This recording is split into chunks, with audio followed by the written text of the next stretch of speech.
Hello दोस्तों, स्वागत है आपका हमारे चैनल द लर्निंग लैब पर, जहां हम आपके लिए लेकर आए हैं उत्तर प्रदेश स्पेशल 1000 क्वेश्चन सीरीज का लास्ट वीडियो।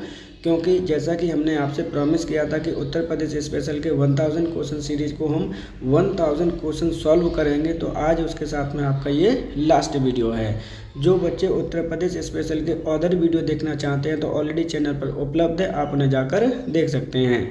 ये जो 1000 सीरीज की 20 वीडियोस हैं आपके, वो आपके आने वाले कोई भी एग्ज़ाम हो, जैसे मार्च में आपका एसआई, आपका अप्रैल में होमगार्ड और जून में आपका कांस्टेबल का एग्ज़ाम होने वाला है। इवन आपके दिसंबर 2026 में जो यूपी पीसीएस प्रीलिम्स का एग्ज़ाम होगा, उसके लिए भी ये वीडियो आपके लिए उतने ही महत्वपूर्ण है। अतः आपसे आग्रह कि अगर आप चैनल पर नए हैं तो चैनल को सब्सक्राइब कर लीजिए, वीडियो को लाइक कर दीजिए और बेल आइकन को प्रेस जरूर कर लीजिए, जिससे कि कोई भी अगर फ्यूचर में वीडियोस आते हैं आपके लिए, जैसा कि हम आगे लेकर आने वाले हैं, हो सकता है कि इम्पोर्टेंट टॉपिक वाइज वीडियो आपकी आए, पॉलिटी आए, आपकी हिस्ट्री आए या फिर ज्योग्राफी आए, जो भी आपके लिए बेस्ट कंटेंट होगा हम आपको प्रोवाइड करने की कोशिश करेंगे। उसके लिए आप बेल आइकन को प्रेस कर लीजिए, जिससे कि कल से आपके नोटिफिकेशन भी आना स्टार्ट हो जाए। अगर आपको हमें कोई सजेशन देना है कि सर इसके टॉपिक पर वीडियो लेकर आइए, या फिर कह सकते हैं कि करंट अफेयर्स पर वीडियो लेकर आइए, किस तरह की वीडियो लेकर आनी चाहिए, तो आप अपने विचारों को हमारे कमेंट बॉक्स में दे सकते हैं। तो चलिए देखते हैं आज का अपना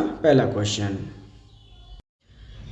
हाल ही में उत्तर प्रदेश सरकार के द्वारा राज्यपाल के आधिकारिक आवास राजभवन का नाम परिवर्तन करके क्या कर दिया गया है? जनता भवन, जनता सदन, जन भवन, जन सदन या इनमें से कोई नहीं। तो देखिए, इम्पोर्टेंट क्वेश्चन है आपका। जनवरी 2026 की ये घटना है कि उत्तर प्रदेश सरकार के द्वारा जो राज्यपाल का सरकारी आवास होता है, जिसका नाम है राजभवन, अब उसका नाम परिवर्तन करके क्या कर दिया गया है, ये क्वेश्चन आपका पूछा गया है। तो सही आंसर है ऑप्शन नंबर आपका 3। अब इस राजभवन का नाम जन भवन कर दिया गया है।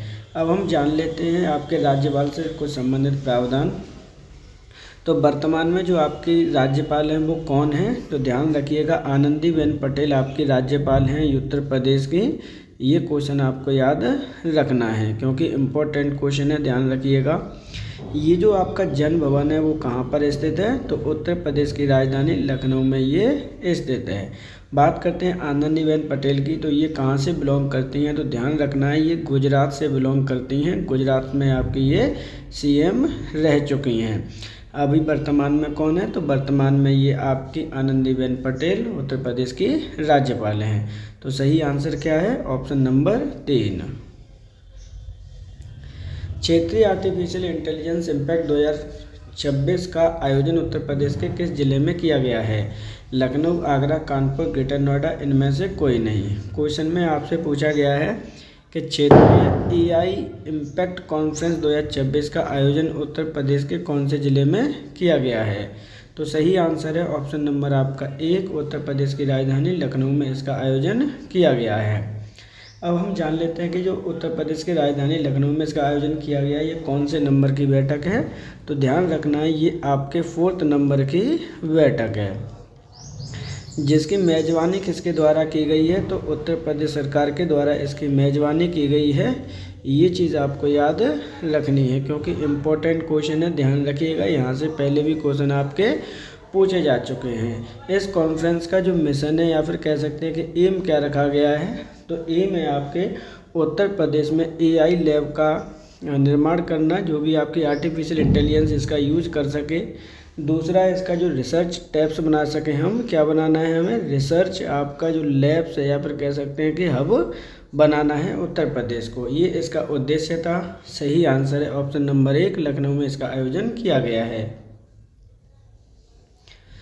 उत्तर प्रदेश के संदर्भ में कौन सा कथन गलत है? तो देखिए, यहाँ पे आपसे डायरेक्टली क्वेश्चन पूछा गया है कि उत्तर प्रदेश के संदर्भ में कौन सा कथन आपका गलत है। एक एक करके हम कथनों को पढ़ते हैं। पहले, भूगर्भिक दृष्टि से उत्तर प्रदेश का भारत के प्राचीनतम गोंडवाना लैंड महाद्वीप का एक भाग है। प्रदेश के दक्षिणी पठार का निर्माण कैम्ब्रियन युग में हुआ है। प्रदेश के दक्षिणी भाग में जीवाश्म अवशेषों का अभाव पाया जाता है, या इनमें से कोई नहीं। तो क्वेश्चन में आपसे पूछा गया है कि आपका कौन सा कथन आपका गलत है। तो ध्यान रखिएगा, जो आपका उत्तर प्रदेश है उसका निर्माण प्राचीनतम गोंडवाना लैंड से ही हुआ है। सही आंसर है ये। प्रदेश के जो दक्षिणी भाग है उसका निर्माण कैम्ब्रियन युग में हुआ है। बिल्कुल ठीक है, इसका निर्माण आपके कैम्ब्रियन युग में ही हुआ है। प्रदेश के जो दक्षिणी पठार है उसमें जीवाश्मों का अवशेष पाया जाता है, पठारी भाग है। ये स्टेटमेंट भी सही है, अर्थात जो सही आंसर होगा वो है ऑप्शन नंबर 4, इनमें से कोई नहीं। प्रदेश में गंगा जमुना मैदान का निर्माण किस युग में हुआ था? प्री कैम्ब्रियन काल, कैम्ब्रियन, प्लास्टोसीन या इनमें से कोई नहीं। तो देखिए यहाँ पे क्वेश्चन आपसे पूछा गया है कि जो आपका गंगा जमुना मैदान निर्माण क्षेत्र है वो कौन से युग में इसका निर्माण हुआ है। तो सही आंसर है इसका ऑप्शन नंबर आपका होगा 3, प्लास्टोसीन युग में इसका निर्माण हुआ है, जो कि उत्तर प्रदेश की सबसे प्रमुख आपकी नदियाँ हैं। मान के चलिए कि ये आपकी, अगर मैं मान के चलता हूँ, ये गंगा नदी है और दूसरी आपकी यमुना नदी है, जो कि इसके वेस्ट में से होकर कहाँ मिलती है? प्रयागराज में आकर मिल जाती है। इनको भी आपको लर्न करना है, ध्यान रखिएगा, इम्पोर्टेंट क्वेश्चन है। यहाँ से पहले क्वेश्चन कई बार आपके पूछे जा चुके हैं। तो सही आंसर क्या है? सही आंसर है ऑप्शन नंबर आपका 3। प्रदेश की पूर्व से पश्चिम की लंबाई कितने किलोमीटर की है? 650 किलोमीटर, 240 किलोमीटर, 280 किलोमीटर, 640 किलोमीटर या इनमें से कोई नहीं। तो देखिए क्वेश्चन को पहले ध्यान से आपको रीड करना है, उसके बाद आपको आंसर आइडेंटिफाई करना है। क्वेश्चन में पूछ रहा है कि पूर्व से लेकर पश्चिम की लंबाई कितने किलोमीटर की है। मतलब क्या हुआ इस बात का? तो एक एक करके हम चीज़ों को पहले समझ लेते हैं। मान के चलिए कि ये आपके उत्तर प्रदेश का एक ओरली नक्शा है, आपका एक रफली नक्शा मैंने बनाया है। तो इसमें जो पूछा गया है, आपसे पूछा गया है कि पूर्व से पश्चिम की लंबाई, इधर आपका पूर्व होगा, इधर आपका पश्चिम होगा, इधर आपका नॉर्थ और इधर आपका साउथ। तो ये डिस्टेंस आपसे पूछी गई है कि ये स्टेट डिस्टेंस कितनी है उत्तर प्रदेश की। तो ध्यान रखिएगा, ये स्टेट आपकी 650 किलोमीटर की। वहीं अगर नॉर्थ से साउथ की पूछता है तो ये कितने किलोमीटर की डिस्टेंस है उत्तर प्रदेश की? तो ये है 240 किलोमीटर। तो सही आंसर क्या होगा? ऑप्शन नंबर 1, 650 किलोमीटर सही आंसर होगा। प्रदेश के संदर्भ में कौन सा कथन आपका गलत है? तो देखिए यहाँ पे फिर से वही पूछा गया कि उत्तर प्रदेश के संदर्भ में कौन सा कथन आपका गलत है। प्रदेश का कुल क्षेत्रफल 2,40,928 वर्ग किलोमीटर है। प्रदेश का कुल क्षेत्रफल भारत के कुल क्षेत्रफल का 8.33% है। प्रदेश के कुल क्षेत्रफल का नगरीय क्षेत्रफल 2.70% है, या उपरोक्त में से कोई नहीं। तो देखिए यहाँ पर आपको याद करनी पड़ेंगी चीज़ें। प्रदेश का कुल क्षेत्रफल आपका 2,40,928 किलोमीटर है, ये स्टेटमेंट आपका सही है। जबकि प्रदेश का कुल क्षेत्रफल भारत के कुल क्षेत्रफल का 8.773% है, ये स्टेटमेंट आपका क्या है? गलत है। क्योंकि ये स्टेटमेंट में जो सही आंसर होना चाहिए था वो है आपका 7.33% है टोटल क्षेत्रफल उत्तर प्रदेश का भारत के क्षेत्रफल का। जबकि ऑप्शन नंबर 3 भी आपका सही है। तो सही आंसर होगा ऑप्शन नंबर 2। उत्तर प्रदेश के भौतिक विभाजन के संबंध में कौन सा कथन गलत है? तो देखिए यहाँ पे क्वेश्चन आपसे पूछा गया है कि आपके उत्तर प्रदेश का भौतिक विभाजन किया गया है, उसके संबंध में कौन सा कथन आपका गलत है। संपूर्ण प्रदेश को 3 भौतिक क्षेत्रों में बांटा गया है। उत्तर प्रदेश के सबसे उत्तरी क्षेत्र को भंवर क्षेत्र कहा जाता है। भावर क्षेत्र के ठीक दक्षिण में तराई क्षेत्र की एक पट्टी पाई जाती है, या उपरोक्त में से कोई नहीं। अब जब इस तरह के क्वेश्चन आपके आते हैं तो ध्यान रखिएगा, इस तरह के क्वेश्चन 100% आते हैं और आपको ये चीज़ें थोड़ी थोड़ी करके पढ़नी पड़ेंगी। अब देखिए क्या कह रहा है कि संपूर्ण उत्तर प्रदेश को 3 भौतिक क्षेत्रों में बांटा गया, ये स्टेटमेंट आपका सही है। कौन कौन से क्षेत्र होते हैं उत्तर प्रदेश के भौतिक रूप से? तो ध्यान रखना, मान के चलिए कि ये आपका एक रफली उत्तर प्रदेश का मैप है। तो ये जो बांटा गया है किन 3 क्षेत्रों में बांटा गया है? तो ऊपर की तरफ जो बांटा गया है इसे हम नॉर्थीय क्षेत्र कहते हैं, यानी उत्तरी पर्वतीय क्षेत्र है उत्तर प्रदेश का। वहीं अगर हम मैदान की बात करते हैं तो ये जो मिडिल में दे रखा है वो क्या है? आपका मैदानी क्षेत्र है आपका। और जो लास्ट में दे रखा है तीसरा, वो है आपका पठारी क्षेत्र। तो इन तीनों क्षेत्रों में हमने भौतिक रूप से बांटा है उत्तर प्रदेश को। पहला स्टेटमेंट सही है। उत्तर प्रदेश के सबसे उत्तरी क्षेत्र को क्या कहते हैं? भंवर क्षेत्र कहते हैं। क्या ये स्टेटमेंट सही है? तो ये स्टेटमेंट आपका बिल्कुल सही है। उत्तर प्रदेश में भावर क्षेत्र में से कहते हैं। ये ध्यान रखना है, आपका क्या सा क्षेत्र है? आपका भावर क्षेत्र है। कौन सा भावर क्षेत्र हो जाएगा इसके अंतर्गत? तो ये जो क्षेत्र है आपका यहाँ पर भावर क्षेत्र हो जाएगा। भावर क्षेत्र के ठीक दक्षिण में तराई क्षेत्र है, यानी अगर ये भावर क्षेत्र है तो ये आपका तराई क्षेत्र माना जाता है। ये स्टेटमेंट भी आपका सही है। तो सही आंसर होगा ऑप्शन नंबर 4। इनमें से कोई भी स्टेटमेंट आपका गलत नहीं है। सही आंसर है ऑप्शन नंबर आपका 4। प्रदेश के भावर और तराई क्षेत्र के संबंध में कौन सा कथन गलत है? मोस्ट इम्पोर्टेंट क्वेश्चन है आपका। यहाँ से 100% आपके क्वेश्चन आते हैं, ध्यान रखिएगा। एक एक चीज़ को हम अच्छे से डिटेल में यहाँ पे मेंशन करेंगे। इसका जो क्षेत्र की लंबाई है, यहाँ पे क्या शब्द है आपका? क्षेत्र है आपका। इस क्षेत्र की लंबाई में विस्तार सहारनपुर से कुशीनगर तक विस्तृत है, यानी इसकी जो लंबाई है वो कहाँ से कहाँ तक है? सहारनपुर से कुशीनगर तक लंबाई है। क्या ये स्टेटमेंट सही है? तो ये स्टेटमेंट आपका बिल्कुल सही है। क्या पूछा गया है आपसे? भावर क्षेत्र के संबंध में कौन सा कथन आपका गलत है? तो गलत स्टेटमेंट हमें फाइंड करना है। सहारनपुर के आसपास क्षेत्र में भावर क्षेत्र की चौड़ाई लगभग 34 किलोमीटर की है। ये क्वेश्चन आपका क्या सही होगा? यानी जो सहारनपुर क्षेत्र है आपका, उसमें भावर क्षेत्र की चौड़ाई कितने किलोमीटर की है? 34 किलोमीटर की है। ये स्टेटमेंट भी सही है। भावर क्षेत्र के संदर्भ में पूर्व की ओर बढ़ते हुए चौड़ाई विस्तृत होती जाती है, यानी जैसे हम भावर क्षेत्र में कहाँ जा रहे हैं? पश्चिम से पूर्व की ओर जा रहे हैं, तो क्या आपकी विड्थ इंक्रीज कर रही है? ये स्टेटमेंट आपका क्या है? गलत है, क्योंकि यहाँ पे जो चौड़ाई है वो कम होती है, ना कि बढ़ती है। तो इस प्रकार जो सही आंसर होगा वो है ऑप्शन नंबर 3। ध्यान रखना है, इम्पोर्टेंट है। सही आंसर होगा ऑप्शन नंबर 3, क्योंकि इसकी जो चौड़ाई का जो विस्तार होता है वो पूर्व से पश्चिम की ओर विस्तार होता है। ये चीज़ आपको ध्यान रखनी है। तो सही आंसर है ऑप्शन नंबर 3। प्रदेश के तराई क्षेत्र के संदर्भ में कौन सा कथन गलत है? तो देखिए, अब यहाँ पर पूछा गया है कि प्रदेश का जो तराई क्षेत्र है उसके संबंध में कौन सा कथन आपका गलत है। यह भावर क्षेत्र के दक्षिणी दिशा में स्थित है। ये आपका दक्षिणी दिशा में स्थित है, बिल्कुल ठीक है। इस पट्टी की चौड़ाई पूर्व उत्तर प्रदेश में 80 से 90 किलोमीटर तक स्थित है। तो ये स्टेटमेंट भी आपका क्या है? सही है। तराई क्षेत्र की पश्चिम से पश्चिम की ओर चौड़ाई निरंतर कमी होती जाती है, या उपरोक्त में से कोई नहीं। तो देखिए, यहाँ पे ये क्वेश्चन आपका इम्पोर्टेंट है, ध्यान रखिएगा। फैक्ट भी आपको लर्न करने ही करने हैं यहाँ पे।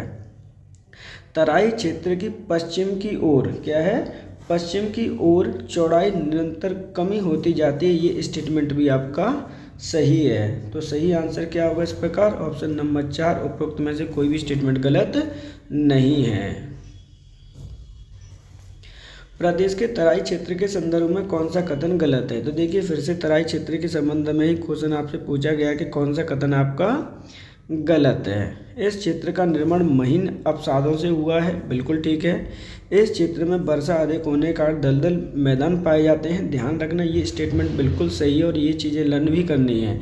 इस क्षेत्र की जलवायु स्वास्थ्य के लिए काफ़ी अच्छी मानी जाती है। यहाँ का पेयजल कुआं और कम गहराई वाले पंपों से प्राप्त होता है। स्टेट नंबर आपका 4 भी सही है, लेकिन जो गलत है वो क्या है? ऑप्शन नंबर 3 होगा गलत। क्यों होगा? इस क्षेत्र की जलवायु स्वास्थ्य के लिए अच्छी नहीं मानी जाती है। ध्यान रखना है, ये ही स्टेटमेंट आपका गलत है। सही आंसर होगा ऑप्शन नंबर 3।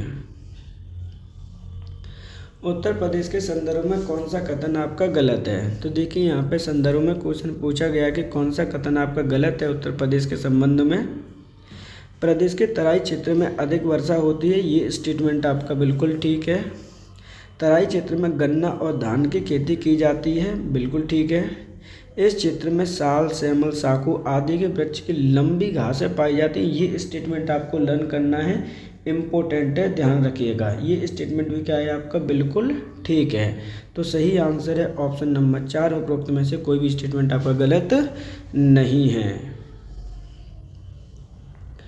उत्तर प्रदेश के मैदानी क्षेत्र के संदर्भ में कौन सा कथन गलत है? अब देखिए, यहाँ पे मैदानी क्षेत्र के बारे में पूछा गया है कि कौन सा कथन गलत है उत्तर प्रदेश के संदर्भ में। यह दक्षिण के पठारी क्षेत्र और उत्तर में भंवर क्षेत्र के मध्य स्थित है। बिल्कुल ठीक है, क्योंकि मैंने आपको बताया कि पठारी क्षेत्र आपका दक्षिण में है और इसके उत्तर में भावर क्षेत्र है। मैदान का अध्ययन करने की सुविधा के लिए इसे 3 उपभागों में बांटा गया है। बिल्कुल ठीक है। यमुना गंडक नदियाँ इसकी पश्चिमी और पूर्वी दिशा को निर्धारित करती हैं। ये भी स्टेटमेंट भी सही है।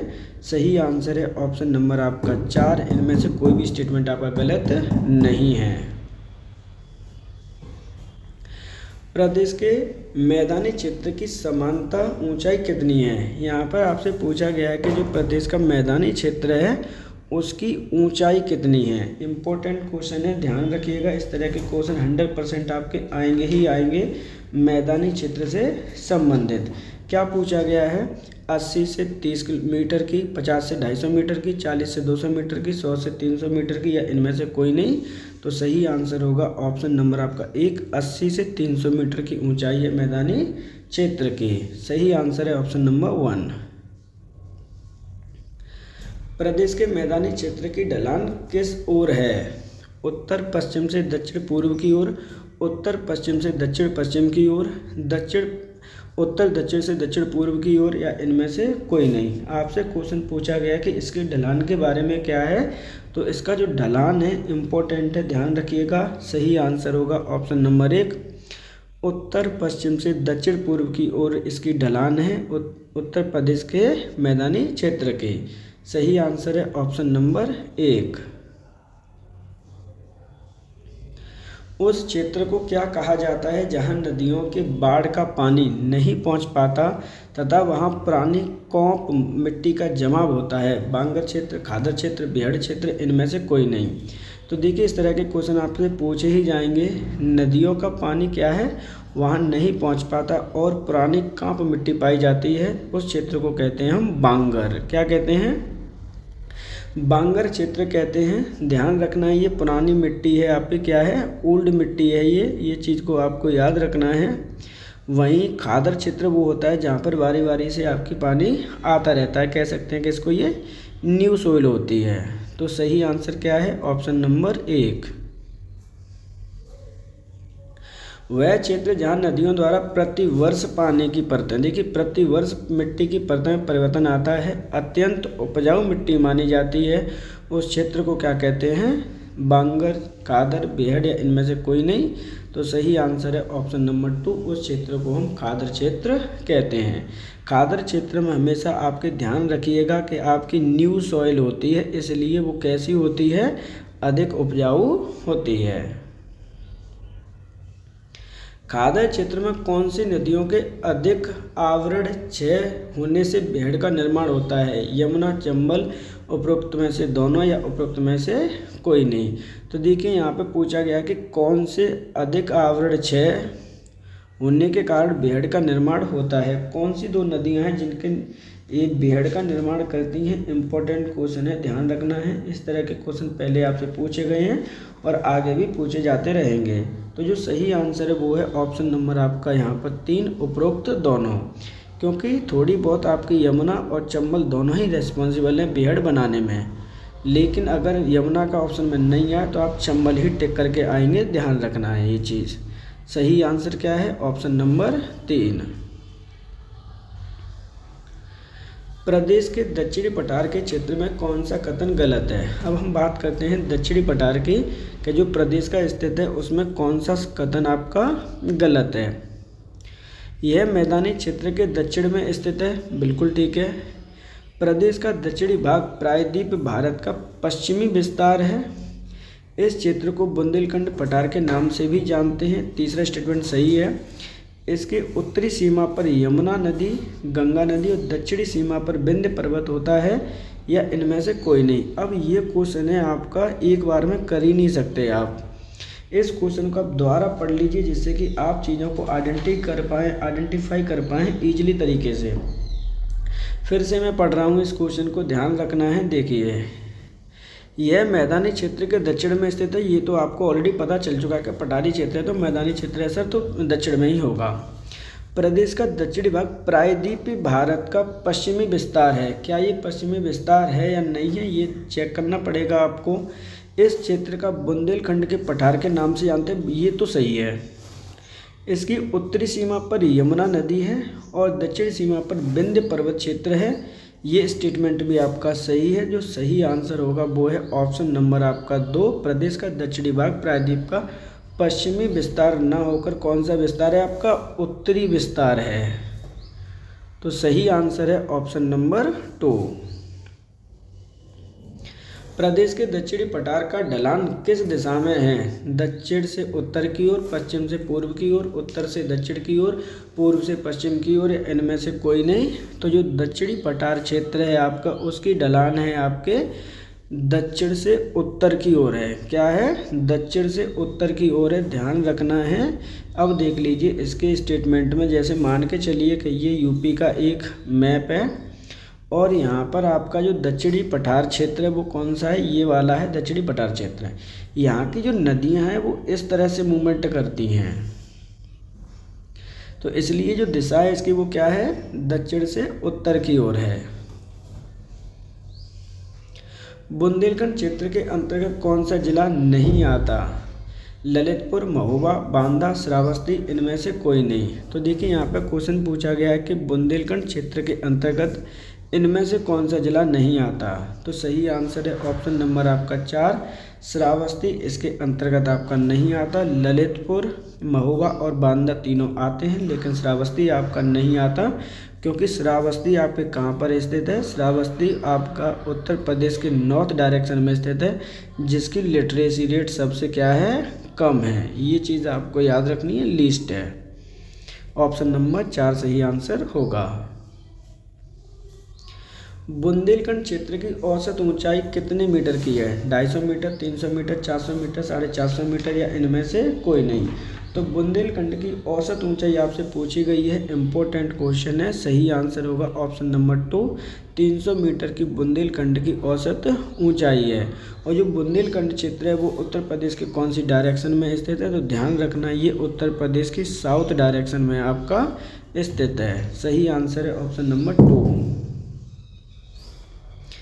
बुंदेलखंड के संदर्भ में कौन सा कथन सही है? ये मोस्ट इम्पोर्टेंट क्वेश्चन है आपका। अब यहाँ पर पूछा ही ये गया कि बुंदेलखंड के क्षेत्र में कौन सा संदर्भ है जो आपका कथन है वो सही है।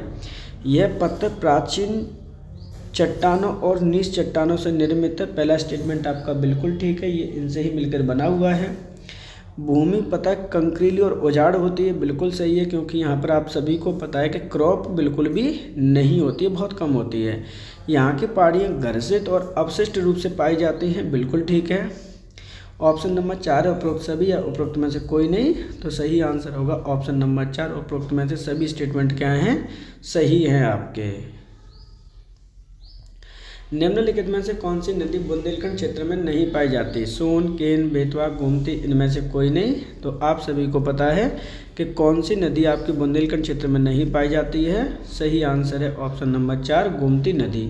अब ऐसा क्यों है वो हम समझते हैं इस चीज़ को। मान के चलना कि ये आपका उत्तर प्रदेश का एक रफली मैप मैंने बनाया है और जो आपका बुंदेलखंड क्षेत्र है वो ये स्थित है। हम तीनों की स्थिति देख लेते हैं एक एक करके। ये जो सोन नदी है वो आपकी साउथ में से आती है, केन नदी भी आपके मध्य प्रदेश से एंट्री करती है और बेतवा नदी भी आपके मध्य प्रदेश से एंट्री करती है। जबकि जो आपकी गोमती नदी है उत्तर प्रदेश में कहाँ से बहती है? वो यहाँ से बहती है, यानी ये नॉर्थ में से आती है। तो ये चीज़ आपको ध्यान रखना। बुंदेलखंड की ये तो होगी ही नहीं, क्योंकि इसका उद्गम ही कहाँ से हुआ है? पीलीभीत से उद्गम हुआ है। और आप सभी को पता है पीलीभीत में कहाँ से हुआ है? तो फूलर लेक से हुआ है। तो इस प्रकार जो सही आंसर है वो क्या होगा? सही आंसर है ऑप्शन नंबर 4।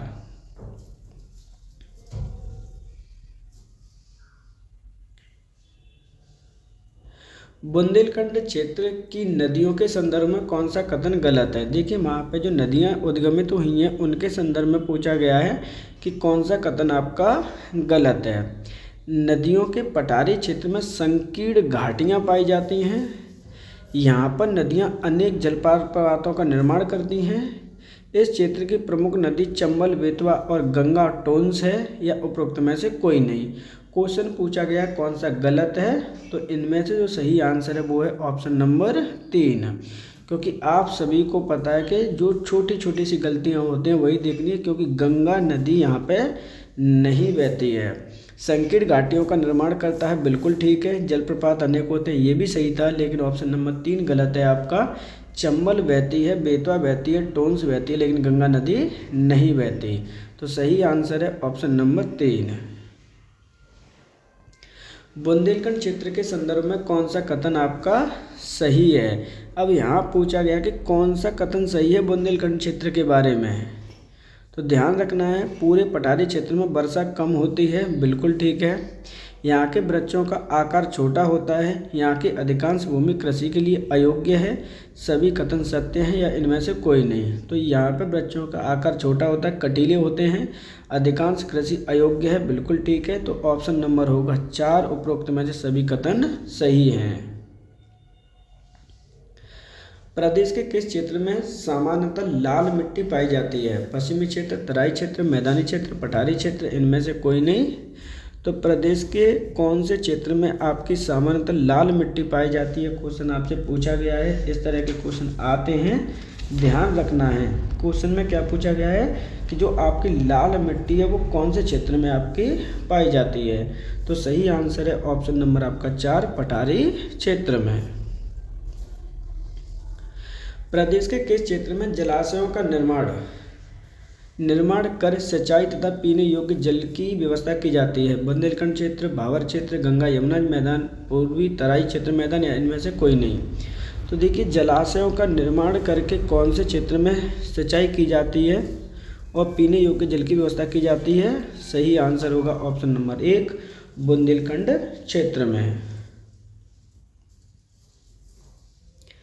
बुंदेलखंड क्षेत्र में कौन सी प्रमुख फसलें की जाती हैं। चना, अरहर, सरसों, उपरोक्त सभी या इनमें से कोई नहीं। तो देखिए, क्योंकि आप सभी को पता है कि बुंदेलखंड क्षेत्र में बारिश तो कम होनी है, अब ऐसी फसलें की जाएंगी जहां पर पानी की रिक्वायरमेंट कम हो। तो चना, अरहर और सरसों तीनों ही फसलें की जाती हैं आपके बुंदेलखंड क्षेत्र में। सही आंसर है ऑप्शन नंबर 4। उत्तर प्रदेश के संदर्भ में कौन सा कथन सही है। अब देखिए, यहाँ पे पूछा गया कि कौन सा कथन सही है उत्तर प्रदेश के संदर्भ में। प्रदेश के उत्तर में नेपाल तथा उत्तराखंड राज्य सीमा स्थित है। प्रदेश की पश्चिमी सीमाएं हरियाणा, दिल्ली, राजस्थान से मिली हैं। प्रदेश की दक्षिणी सीमा मध्य प्रदेश की सीमा से मिलती हैं। उपरोक्त सभी कथन सत्य है या कोई नहीं है। अब इसके लिए आपको मैप देखना पड़ेगा उत्तर प्रदेश का। मान के चलिए कि ये आपका एक रफली मैप है। यहाँ पूछा गया कि नेपाल और उत्तराखंड आपके उत्तरी दिशा में स्थित हैं, तो बिल्कुल सही है। यहाँ पे आपका नेपाल और उत्तराखंड आपका इधर है। पश्चिमी सीमा दिल्ली, हरियाणा, राजस्थान से मिली है, यहाँ पर आपकी मिली हुई है, ये भी स्टेटमेंट सही है आपका। दक्षिणी सीमा मध्य प्रदेश से मिली है, ये भी स्टेटमेंट आपका सही है। तो सही आंसर होगा ऑप्शन नंबर आपका 4। निम्नलिखित में से कौन सम्मिलित नहीं है। यहाँ पर क्वेश्चन पूछा गया है आपसे कौन सा आपका सम्मिलित नहीं है। पूर्वी जिला बलिया, पश्चिमी जिला शामली, उत्तरी जिला सहारनपुर, दक्षिणी जिला आपका ललितपुर, या इनमें से कोई नहीं। तो हम पहले इसका एक्सप्लेनेशन देखते हैं। मान के चलिए ये आपका उत्तर प्रदेश में क्या पूछा गया, ईस्ट, वेस्ट, नॉर्थ और साउथ। यहाँ पर जो रेफरेंस लिया गया है कि जो सबसे नॉर्थ ईस्ट आपका जिला है उत्तर प्रदेश का, वो कौन सा है, तो वो है आपका सहारनपुर। और पूर्वी जिला कौन सा है, तो पूर्वी जिला है आपका बलिया है। दक्षिणी जिला कौन सा है, तो वो है आपका सोनभद्र। और साउथ वाला कौन सा है, तो वो है आपका शामली है। तो क्वेश्चन पूछा गया था यहाँ पर कि आपका कौन सा सम्मिलित नहीं है। पूर्वी बलिया, पश्चिमी शामली, उत्तरी सहारनपुर, दक्षिणी आपका ये गलत है, यही आपका आंसर हुआ, क्योंकि यहाँ पर होना चाहिए आपका सोनभद्र। तो इस प्रकार जो सही आंसर है वो क्या है, ऑप्शन नंबर 4। निम्नलिखित में से प्रदेश के किस जिले की सीमा नेपाल के साथ सीमा साझा नहीं करती है। ये इम्पोर्टेंट है। अब यहाँ पर देखिए क्या बोल रहा है, यहाँ पर बोला जा रहा है कि प्रदेश के किस जिले की सीमा नेपाल के साथ में सीमा साझा नहीं करती है। अब नेपाल कहाँ है उत्तर प्रदेश के, देखते हैं एक एक करके बात करते हैं। ये रफली मान के चलिए कि मैप है आपका, सॉरी ये रफली आपका उत्तर प्रदेश का मैप है आपका। इस तरह से मैंने मान के चल रहा हूँ। तो ये आपका पता है सभी को कि ये नेपाल है सर, उत्तर प्रदेश के आपके नॉर्थ में। महाराजगंज की सीमा लगती है, बिल्कुल लगती है। सिद्धार्थनगर की लगती है, पीलीभीत, बिजनौर या किन की लगती है, तो सिद्धार्थनगर की लगती है, पीलीभीत की लगती है, और आपके नहीं लगती है वो आपका बिजनौर है। तो सही आंसर क्या होगा, ऑप्शन नंबर आपका 4 होगा। बिजनौर की सीमा उत्तर प्रदेश के साथ नेपाल के साथ में आपकी नहीं लगती है। इस तरह से ये क्वेश्चन आपके लिए इम्पोर्टेंट हो जाता है, ध्यान रखिएगा। अब हम एक एक करके बात कर लेते हैं कौन कौन से ज़िले की सीमा लगती है। महाराजगंज, सिद्धार्थनगर, पीलीभीत, इसके साथ साथ लखीमपुर खीरी, बलरामपुर, श्रावस्ती और आपका बहराइच। टोटल जो आपकी लेंथ है इसकी बॉर्डर शेयर करने की वो कितनी है, 500 इतने किलोमीटर है, 569 किलोमीटर है आपकी। एक एक करके हम वेस्ट से लेकर पूर्व की ओर चलते हैं ज़िलों को लेकर। इम्पोर्टेंट क्वेश्चन है, ध्यान रखिएगा। यहाँ से पहले क्वेश्चन कई बार आ चुके हैं। तो यहाँ पर जो मिलती है वो पीलीभीत है। पीलीभीत के बाद आपका जो ज़िला आता है वो लखीमपुर खीरी। लखीमपुर खीरी के बाद आता है आपका बहराइच। बहराइच के बाद आता है आपका श्रावस्ती। श्रावस्ती के बाद आता है आपका बलरामपुर। बलरामपुर के बाद आता है सिद्धार्थनगर और उसके बाद आता है आपका महाराजगंज। तो 1 2 3 4 5 6 7 ज़िलों की सीमा लगती है नेपाल के साथ में। ये चीज़ आप याद रखेंगे। सही आंसर है ऑप्शन नंबर 4। उत्तर प्रदेश के कितने किलोमीटर सीमा नेपाल के साथ में सीमा साझा करती है, 569, 579, 589, 599 या इनमें से कोई नहीं। तो देखिए उत्तर प्रदेश में कितने किलोमीटर की सीमा नेपाल के साथ साझा करती है। सही आंसर है ऑप्शन नंबर 3, 569 किलोमीटर। क्योंकि आपको पता है कि कितने ज़िलों से लगती है, ये ज़िले आप याद कर लीजिएगा। पिछले क्वेश्चन में मैं टोटली बता चुका हूँ। 7 ज़िलों की सीमा साझा करती है जिनका किलोमीटर है ये। उत्तर प्रदेश की सीमा कितने राज्यों और केंद्र शासित प्रदेशों की सीमा के साथ साझा करती है, 7, 8, 9, 10, 11 या इनमें से कोई नहीं। अब ये क्वेश्चन है वो आपके लिए इम्पोर्टेंट है और आपको ये समझना पड़ेगा क्या है। मान के चलिए कि मैं यहाँ पे एक रफली मैप बना रहा हूँ उत्तर प्रदेश का। इस तरह से ये आपका रफली मैप है। अब यहाँ पर कौन कौन से ज़िले हैं आपके कौन कौन से राज्य हैं, एक एक करके हम उनकी बात करते हैं। पूर्व में आपका जो राज्य पड़ता है वो है आपका बिहार, और सोनभद्र के साथ में जो सीमा साझा करता है वो करता है आपका, एक तो झारखंड लगता है, दूसरा लगता है आपका छत्तीसगढ़ और तीसरा है आपका MP। तो यहाँ पर आपका MP हो गया। इधर आपके आओगे तो यहाँ पर मिलेगा आपको राजस्थान। वहीं आपके बीच में है आपका दिल्ली है, और दिल्ली के वेस्ट में भी आप जाओगे तो यहाँ मिल जाएगा आपको हरियाणा। हरियाणा के यहाँ पे जाओगे तो आपको मिलेंगे HP यानी हिमाचल प्रदेश और उत्तराखंड।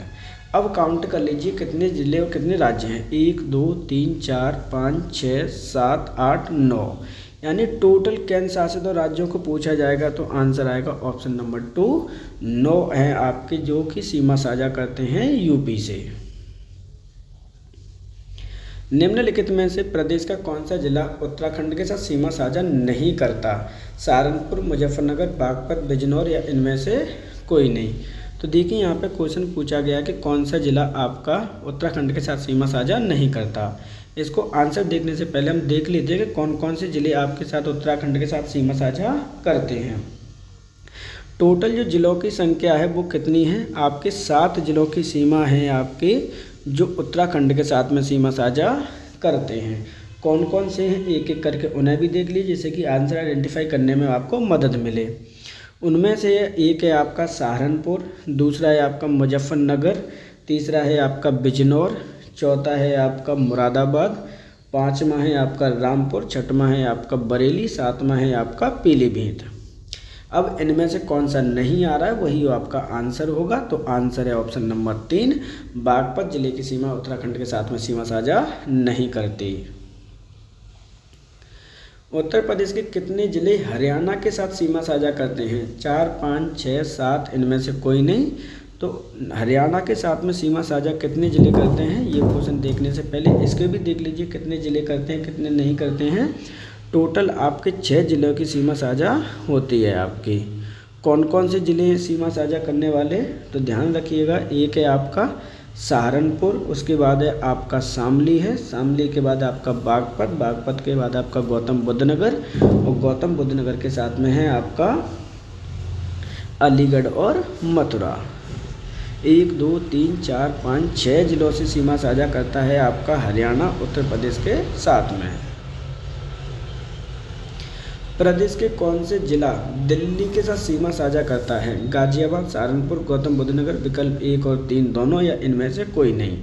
तो दिल्ली के साथ में 2 जिले आपके सीमा साझा करते हैं, विकल्प 1 और 3। कौन कौन से हैं? गाजियाबाद और गौतम बुद्ध नगर। सही आंसर होगा ऑप्शन नंबर 4। उत्तर प्रदेश का कौन सा जिला मध्य प्रदेश के साथ सीमा साझा नहीं करता? आगरा, मथुरा, झांसी, ललितपुर, इनमें से कोई नहीं।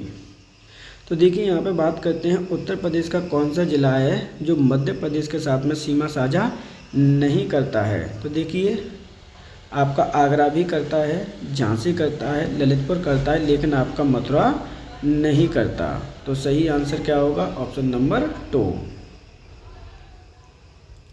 निम्नलिखित में से कौन सा जिला बिहार के साथ सीमा साझा नहीं करता? अब ये इम्पोर्टेंट है क्योंकि बिहार के साथ में सीमा साझा करने वाले क्वेश्चन हमेशा आते हैं, ध्यान रखना है। तो यहाँ पे जो क्वेश्चन पूछा गया कौन सा जिला सीमा साझा करने से पहले हम देख लेते हैं कौन कौन से करते हैं। तो जो बिहार के साथ में आपके टोटल कितने ज़िले सीमा साझा करते हैं? तो वो करते हैं आपके 7 ज़िले। एक एक करके हम देख लेते हैं। हम चलते हैं कहाँ से? साउथ से नॉर्थ की तरफ चलते हैं जिनकी सीमा लगती है। कौन कौन से हैं आपके? उनमें है आपका सोनभद्र है, सोनभद्र के ऊपर आपका चंदौली पड़ता है, चंदौली के ऊपर आपका गाजीपुर है, गाजीपुर के बाद आपका बलिया आता है, और बलिया के बाद जस्ट ऊपर जाएंगे तो आपका देवरिया आएगा, देवरिया के बाद है आपका कुशीनगर, और कुशीनगर के बाद मिलता है आपको महाराजगंज। ये 7 ज़िले हैं जो कि आपके बिहार के साथ में सीमा साझा करते हैं।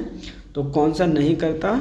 सोनभद्र करता है, चंदौली करता है, गाजीपुर करता है, प्रयागराज नहीं करता। तो सही आंसर होगा ऑप्शन नंबर 4। निम्नलिखित में से प्रदेश का कौन सा जिला जो 4 राज्यों के साथ सीमा साझा करता है? सोनभद्र, ललितपुर, सहारनपुर, गाजियाबाद, इनमें से कोई नहीं। तो देखिए यहाँ पे क्वेश्चन आपसे पूछा गया है कि उत्तर प्रदेश का कौन सा ऐसा जिला है जो 4 राज्यों के साथ सीमा साझा करता है? कौन करता है? सोनभद्र, ललितपुर, सहारनपुर, गाजियाबाद, इनमें से कोई नहीं। तो सही आंसर है ऑप्शन नंबर 1 सोनभद्र। कौन कौन से करता है ये आपका सीमा साझा? तो बिहार के साथ में करता है, MP के साथ में करता है, झारखंड की सीमा लगती है, और एज वेल एज आपकी छत्तीसगढ़ की भी लगती है। तो इस प्रकार सही आंसर है ऑप्शन नंबर 1। उत्तर प्रदेश के सहारनपुर जिले से किस राज्य की सीमा साझा नहीं होती? हरियाणा, हिमाचल प्रदेश, उत्तराखंड, पंजाब, इनमें से कोई नहीं। जैसा कि आप सभी को मैं क्वेश्चन में बता चुका हूँ कि यहाँ पर सहारनपुर का पूछा गया है कि सहारनपुर जिले से राज्य की सीमा साझा नहीं होती है। तो वो है ऑप्शन नंबर 4 पंजाब की, क्योंकि हरियाणा, हिमाचल प्रदेश, उत्तराखंड की सीमा सहारनपुर से लगती है। उत्तर प्रदेश का कौन सा जिला है जो मध्य प्रदेश की सीमा से 3 तरफ से घिरा हुआ है? सोनभद्र, ललितपुर, झांसी, चित्रकूट, इनमें से कोई नहीं। तो कौन सा ऐसा जिला है जो मध्य प्रदेश की सीमा से 3 तरफ से घिरा हुआ है? तो वो होगा सही आंसर ऑप्शन नंबर 2 ललितपुर 3 सीमाओं से घिरा हुआ है MP से। ये किसके लिए जाना जाता है? तो ध्यान रखना, यूरेनियम के लिए ये उत्तर प्रदेश में फेमस है। सही आंसर है ऑप्शन नंबर 2। बिंडम टाडा कुसेरा खंडजा जलप्रपात उत्तर प्रदेश के किस जिले में स्थित है? सोनभद्र, मिर्जापुर, चित्रकूट, बांदा, या इनमें से कोई नहीं। अब ये क्वेश्चन आपके लिए इम्पोर्टेंट है। पहले बात करते हैं बिंडम टाडा कुसेरा जलप्रपात उत्तर प्रदेश के कौन से ज़िले में स्थित है? तो सही आंसर है ऑप्शन नंबर 2, ये मिर्ज़ापुर ज़िले में आपके स्थित है। सही आंसर क्या होगा? Option number 2। बुंदेलखंड या पहाड़ी क्षेत्र की पश्चिमी सीमा पर कौन सी नदी बहती है? बेतवा, केन, सोन, उपरोक्त में से कोई नहीं, या फिर इनमें से कोई नहीं। तो क्वेश्चन में पूछा गया कि जो आपका बुंदेलखंड या फिर पहाड़ी क्षेत्र है उसकी पश्चिमी सीमा पर कौन सी नदी बहती है? तो सही आंसर होगा ऑप्शन नंबर 1, बेतवा नदी आपके पश्चिमी दिशा में बहती है। किसके? आपके बुंदेलखंड के क्षेत्र में। और किसकी तरफ बहती है? तो ध्यान रखना है वो इस तरह से बहती है, साउथ से नॉर्थ की ओर। बुंदेलखंड या पहाड़ी क्षेत्र की प्रमुख फसलें कौन सी हैं? दलहन और तिलहन, धान, गन्ना, गेहूं, उपरोक्त में से कोई नहीं। तो जो आपके ड्राई एरिया में फसलें हो सकती है वही यहाँ पर होंगी। सही आंसर है ऑप्शन नंबर 1, दलहन और तिलहन। प्रदेश के कुल क्षेत्रफल के संदर्भ में नम भूमि क्षेत्र का प्रतिशत क्या है? 11.15%, 5.50%, 5.15% या इनमें से कोई नहीं। तो देखिए यहाँ पे क्वेश्चन पूछा गया कि टोटल नम भूमि जो क्षेत्र है आपका उसका परसेंटेज कितना है? सही आंसर है ऑप्शन नंबर 3 होगा 5.15%। अब यहाँ पर चीज़ें आपको लिए इम्पोर्टेंट है। क्या इम्पोर्टेंट है कि हाल ही में आपकी जो रामसर साइट है, आप सभी को पता है कि जो आंध्र भूमि होती हैं रामसर साइट के अंतर्गत आती हैं। उत्तर प्रदेश में कितनी हो चुकी हैं रामसर साइट? तो आपकी 11 हो चुकी हैं। ये चीज़ आपको लर्न करनी है। 11th कौन सी है? तो 11th है आपकी पटना पक्षी विहार। क्या है? Patna bird sanctuary. और ये है कहाँ पर? तो ये है आपकी एटा ज़िले में। ये चीज़ आपको याद रखनी है। अब टोटल कितनी है? 11 हो चुकी हैं उत्तर प्रदेश में रामसर साइट। और भारत में कितनी हो चुकी हैं? तो भारत में आपकी 97 हो चुकी हैं। सही आंसर है ऑप्शन नंबर 2। उत्तर प्रदेश के सबसे कम नम भूमि वाले जिले हैं? बागपत, हाथरस, सोनभद्र, विकल्प 1 और 2 दोनों या इनमें से कोई नहीं। तो यहाँ पर सबसे कम नम भूमि वाले जिले पूछे गए हैं। कौन कौन से सही आंसर होंगे?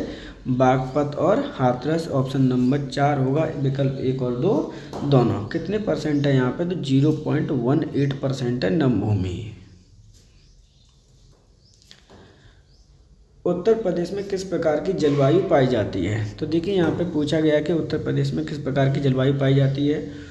उपोष्ण मानसूनी जलवायु, उष्ण कटिबंधीय जलवायु, विकल्प 1 और 2 दोनों या इनमें से कोई नहीं। यहाँ पे इम्पोर्टेंट है कि आपको जलवायु के बारे में क्वेश्चन पूछा गया कि किस प्रकार की जलवायु पाई जाती है उत्तर प्रदेश में। तो सही आंसर होगा इस प्रकार ऑप्शन नंबर 1, उपोष्ण मानसूनी जलवायु पाई जाती है आपके उत्तर प्रदेश में। कोपेन के अनुसार उत्तर प्रदेश में किस प्रकार की जलवायु पाई जाती है? मानसूनी, समशीतोष्ण जलवायु, उपोष्ण जलवायु या उपरोक्त में से कोई नहीं। तो देखिए यहाँ पर एक कोपेन नाम के व्यक्ति थे, उनके द्वारा किसका वितरण किया गया था? जलवायु का वितरण किया गया था या फिर जलवायु सिद्धांत दिए गए थे। उनके अनुसार किस प्रकार की जलवायु पाई जाती है? तो उत्तर प्रदेश में उपोष्ण जलवायु पाई जाती है उनके अनुसार। सही आंसर क्या है? Option number 3।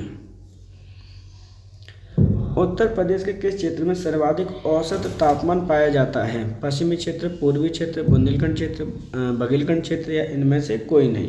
तो सबसे इम्पोर्टेंट क्या है कि औसत तापमान आपसे पूछा गया है कि सबसे ज़्यादा किस क्षेत्र में पाया जाता है। तो आपको पता है जहाँ बारिश नहीं होगी वहीं पर आपका औसत तापमान भी ज़्यादा होगा। सही आंसर होगा ऑप्शन नंबर 3, बुंदेलखंड क्षेत्र।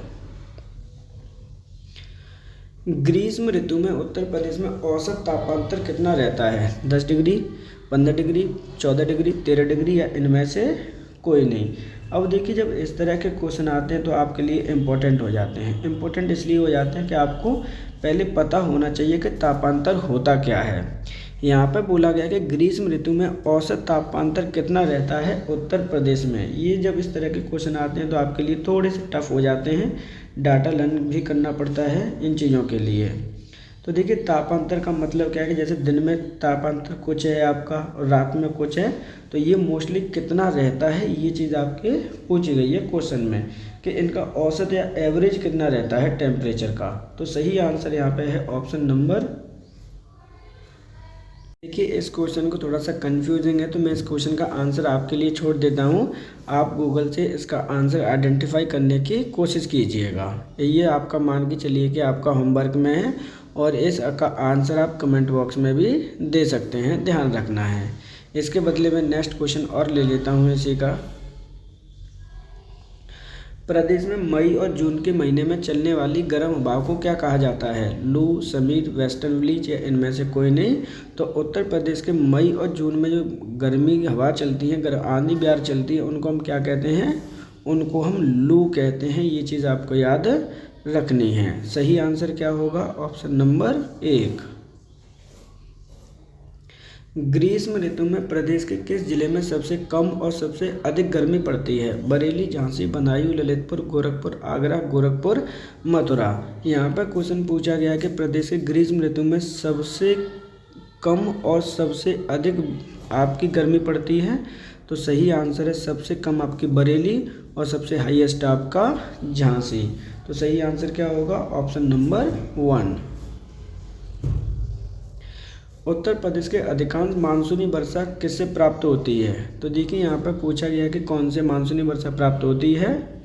अरब सागर से उठने वाले दक्षिणी पश्चिमी मानसून से, बंगाल की खाड़ी से उठने वाले दक्षिणी पश्चिमी मानसून से, हिंद महासागर से उठने वाले उत्तरी पूर्वी मानसून से, इनमें से कोई नहीं। तो उत्तर प्रदेश में जो अधिकांश वर्षा प्राप्त होती है, क्वेश्चन पूछा गया कौन से मानसून से होती है, क्योंकि इसी तरह के क्वेश्चन आपके आने ही आने, ये चीज़ को आपको ध्यान रखना है। तो आपका बंगाल की खाड़ी में उठने वाले दक्षिणी पश्चिमी मानसून से सबसे अधिक वर्षा प्राप्त होती है उत्तर प्रदेश के क्षेत्र में। उत्तर प्रदेश के किस जिले में सर्वाधिक वर्षा होती है? तो देखिए सर्वाधिक वर्षा आपकी होती है गोरखपुर, मथुरा, आगरा, किशनगंज, इनमें से कोई नहीं। तो सबसे वर्षा होती है मैक्सिमम आपके गोरखपुर में और मिनिमम होती है आपके मथुरा जिले में। तो सही आंसर क्या है? ऑप्शन नंबर 1 गोरखपुर जिला। निम्नलिखित में से कौन सा कथन आपका गलत है? यहाँ पर क्वेश्चन आपसे पूछा गया कि कौन सा कथन आपका गलत है, जलवायु से संबंधित है। पूर्वी मैदानी क्षेत्र में औसत 112 सेंटीमीटर है, मध्यवर्ती क्षेत्र में औसत 94 सेंटीमीटर है, पश्चिमी क्षेत्र में 84 सेंटीमीटर है, दक्षिणी पठारी क्षेत्र में औसत 111 सेंटीमीटर की वर्षा होती है, या फिर इनमें से कोई नहीं। अब यहाँ पर इम्पोर्टेंट है आपके लिए कि आपको पता होना चाहिए कहाँ पर कितनी आपकी बारिश होती है। तो देखिए यहाँ पे क्या है कि तराई क्षेत्र में जो आपके होते हैं वहाँ 112 सेंटीमीटर की वर्षा है, पूर्वी क्षेत्रों में बिल्कुल ये सही है। मध्यवर्ती मैदान में आपकी 94 होती है, ये भी ठीक है। पश्चिमी क्षेत्र में आपकी 84 होती है, ये भी ठीक है। लेकिन पहाड़ी क्षेत्र में 111 की नहीं होती, ध्यान रखना है। वहाँ पर आपकी 91 सेंटीमीटर की होती है। तो यही क्या होगा? आपका आंसर होगा ऑप्शन नंबर आपका 4। ये चीज़ आपको याद रखनी है। तो इस प्रकार से आज के हमारे यहाँ पे जो क्वेश्चन हमने कितने किए हैं, 55 क्वेश्चन यहाँ पे सॉल्व किए गए हैं, जिसमें से एक क्वेश्चन मैंने आपके लिए होमवर्क के लिए छोड़ रखा है। आज के लिए इतना ही है। और कुछ बच्चों से देखिए आज हम थोड़ी सी बात कर लेते हैं। आज ये जो यूपी स्पेशल की जो सीरीज़ है आज ख़त्म होती है, क्योंकि इस सीरीज़ के अंतर्गत ऑलरेडी आपके आज की वीडियो को मिलाकर आपके 20 वीडियोस हो जाएंगे। तो प्रत्येक में आपके 50 क्वेश्चन हैं, तो आपके लगभग 1000 क्वेश्चन तैयार हो जाते हैं, वो भी किससे?